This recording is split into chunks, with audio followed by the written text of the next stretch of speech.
راز کی بات، یہ جو چھوٹی موٹی مشکلیں ہیں نا روزمرہ زندگی کی، رزق میں تھوڑی سی تنگی ہو گئی، حالانکہ رزق میں تنگی ہوتی نہیں ہے، میں ماننے کے لیے تیار نہیں ہوں۔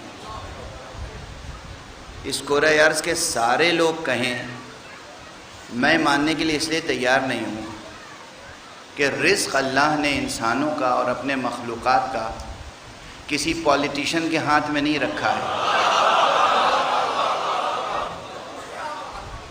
رزق اللہ نے کسی سرمایہ دار اور کیپٹلسٹ کے ہاتھ میں نہیں رکھا ہے، رزق اللہ نے کسی دنیاوی حکمراں کے ہاتھ میں نہیں رکھا ہے، اللہ نے رزق اپنے ہاتھ میں رکھا ہے۔ اللہ نے ہر مخلوق کے رزق کا انتظام کرنے کا وعدہ کیا ہے، یہ ممکن نہیں ہے کہ خدا رزق نہ دے۔ کہیں نہ کہیں آپ سے مینجمنٹ میں غلطی ہو رہی ہے،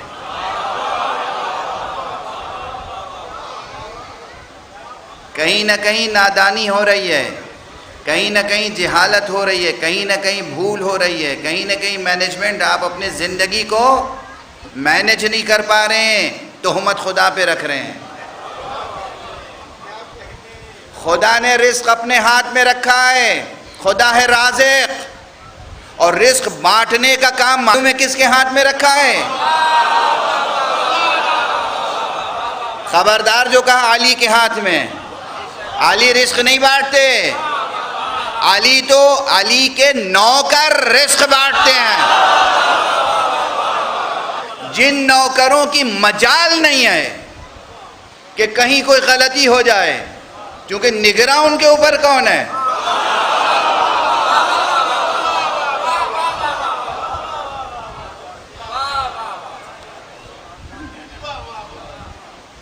ٹھیک؟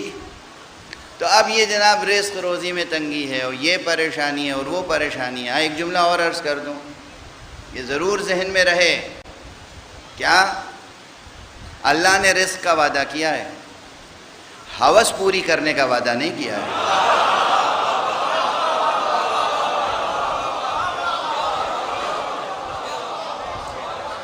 حرص، لالچ، ہوس، دو روٹی میں پیٹ بھر جاتا ہے۔ آپ چاہتے ہیں کہ آپ کے دسترخوان پہ دنیا کی ساری نعمتیں رہیں، دوسروں کا حق بھی آپ کے دسترخوان پہ آ جائے،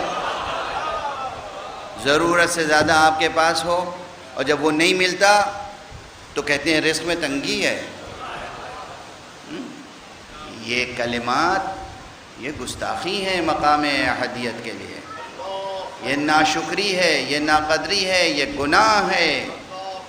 ان لفظوں کا حساب دینا ہوگا، نیتوں کا بھی حساب ہوگا، اللہ سے سوء ظن کا بھی حساب ہوگا، اللہ سے بدگمانی، اللہ پہ تہمت، اللہ سے بدگمانی، اللہ سے سوء ظن، نیتوں کا بھی حساب ہوگا اور بدگمانیوں کا بھی حساب ہوگا۔ قرآن مجید کی آیتیں ہیں، میں تیزی سے تمام مطالب نچوڑ کے عرض کرتے ہوئے آگے بڑھتا ہوں۔ تو یہ نہ کیجئے رزق میں تنگی ہے وہ اللہ کی طرف سے آزمائش ہے، نہیں، آپ کی پلاننگ خراب ہے، آپ کی مینجمنٹ خراب ہے، صحت میں خرابی آ گئی،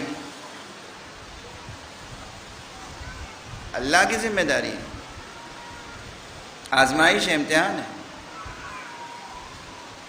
اسی طرح نہ جانے کتنی مثالیں دے سکتے ہیں۔ میں پھر ایک جملے میں عرض کروں، یہ دنیا کی، دنیاوی زندگی کی جتنی مشکلیں ہیں، ان کو آپ امتحان الہی نہ سمجھیں، حقیقت میں ایک ہے امتحان الہی۔ سننا عزیزان گرامی، اور قرآن مجید کی سینکڑوں آیتوں اور سینکڑوں حدیثوں کی روشنی میں عرض کر رہا ہوں، امتحان صرف ایک ہے تمام انسانوں کا۔ اس دنیا میں خدا دیکھنا چاہتا ہے صراط ولایت حب علی پہ کون ہے کون نہیں ہے۔